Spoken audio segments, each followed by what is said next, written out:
So, baru-baru ni terdengar ura-ura jugalah. Okay, ni habis cerita tu. Kita buat cerita. Dah habis dah cerita tu. Kita buat cerita ni tuan-tuan. Cerita, what do you call that?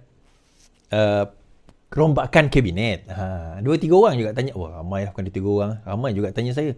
Benar ke ada rombakan kabinet? Betul ke ada rombakan kabinet? Betul ke menteri ini akan bertukar? Yang best je tuan-tuan, orang dalam kementerian tu sendiri boleh kontak saya. Yang mana orang kita lah kan? Orang keadilan ke orang Pakatan Harapan lah. Siap dia orang sendiri tanya saya. Betul ke Is? Betul ke benda ni akan berlaku? Betul ke benda itu akan berlaku? Baik, kita dengar sendiri. Ada pemimpin negeri akan ke pusat dalam rombakan kabinet. Rombakan kabinet akan datang menyaksikan pemimpin dari peringkat negeri dinaikkan ke Jabatan Persekutuan, kata satu sumber dalam Jabatan Perdana Menteri. Sehubungan itu, menurut sumber kerajaan yang tidak mahu mendedahkan identitinya, rombakan berkenaan hanya dapat dilakukan setelah PRK Pelangai pada 7 Oktober ini.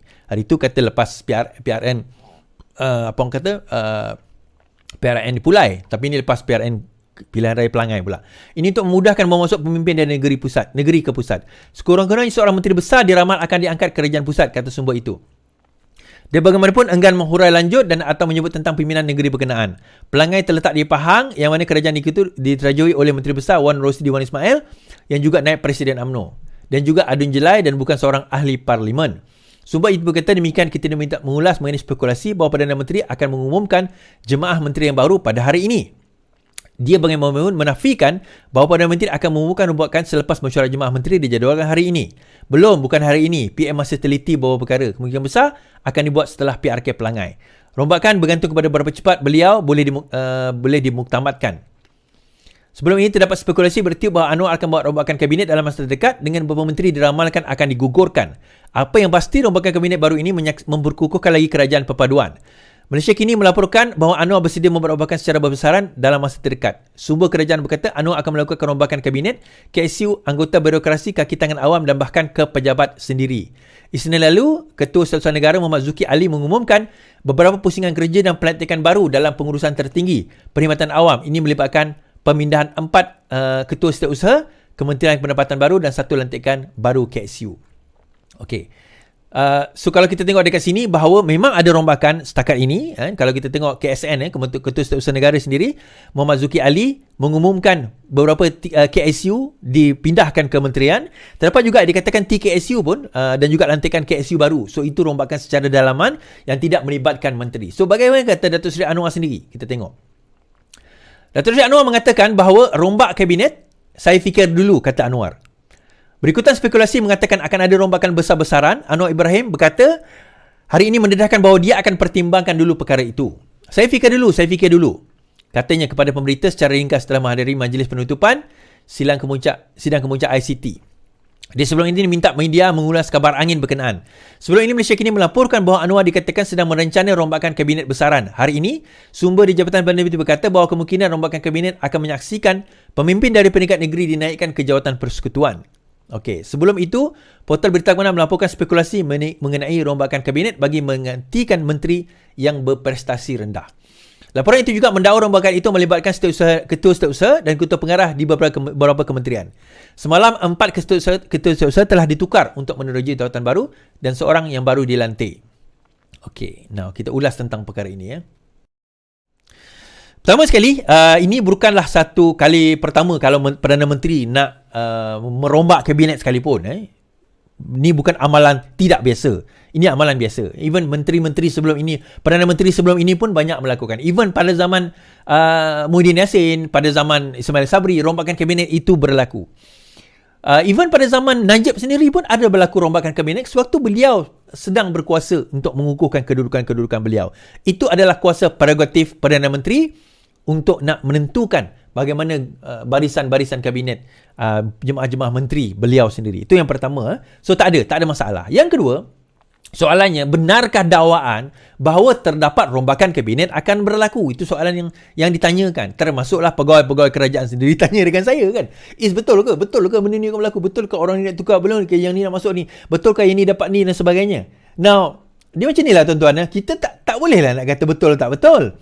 Dan maklumat yang kita dapat pun, saya sendiri tak boleh nak verifykan maklumat tersebut, termasuk maklumat-maklumat dalaman yang diceritakan kepada saya. Tetapi apa yang boleh kita katakan sebegini, Berkemungkinan ini akan berlaku. Setelah Datuk Seri Anwar Ibrahim naik tempoh hari, ini kemungkinan naik tempoh hari, okey, beliau mengemukakan kabinet yang kecil. Beberapa kementerian digabungkan. Antara kalau kita tengok beberapa kementerian yang sebelum ini dipecahkan, digabungkan. Jadi bila pergabungan tersebut berlaku, kita nampak bahawa bebanan kerja terhadap menteri tersebut dan juga pegawai-pegawai kerajaan di dalam pemerintahan tersebut amat tinggi. Antaranya adalah alam sekitar. Kita tengok alam sekitar tu agak tinggi. Begitu juga Menteri Pertanian dan Keterjaminan Makanan agak tinggi. So, setelah 7, 8, 9 bulan ini berlalu, berkemungkinan Perdana Menteri melihat bahawa nampak beberapa kementerian itu tidak berapa efisien kerana bebanan kerja yang terlebih daripada yang sepatutnya. Jadi daripada situ, ada kemungkinan berlaku rombakan untuk pecahkan kementerian-kementerian. Itu yang pertama.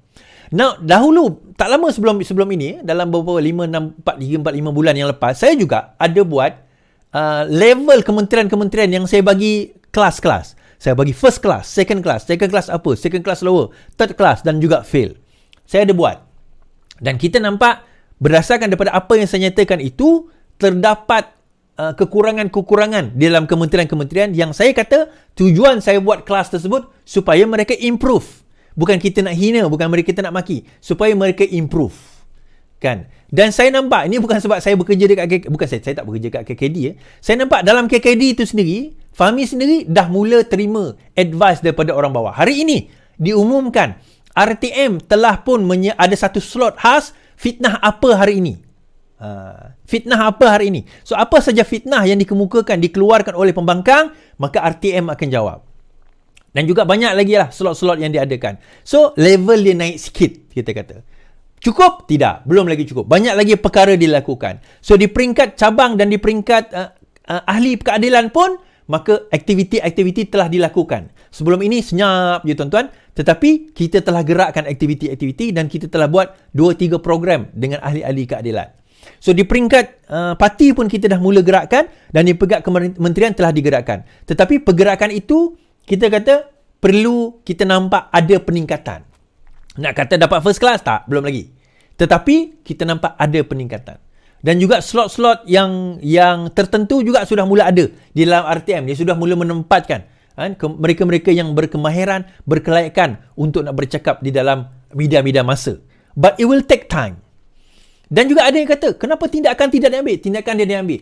Kalau kita tengok, SKMM sendiri telah mengambil tindakan yang amat drastik kepada mereka yang memainkan 3R. Ramailah orang maki Fahmi sebenarnya tentang perkara ini. Sebab kementerian dia adalah kementerian yang paling besar dalam bila melibatkan netizen ini. Dia melibatkan SKMM, Suruhanjaya Komunikasi Multimedia.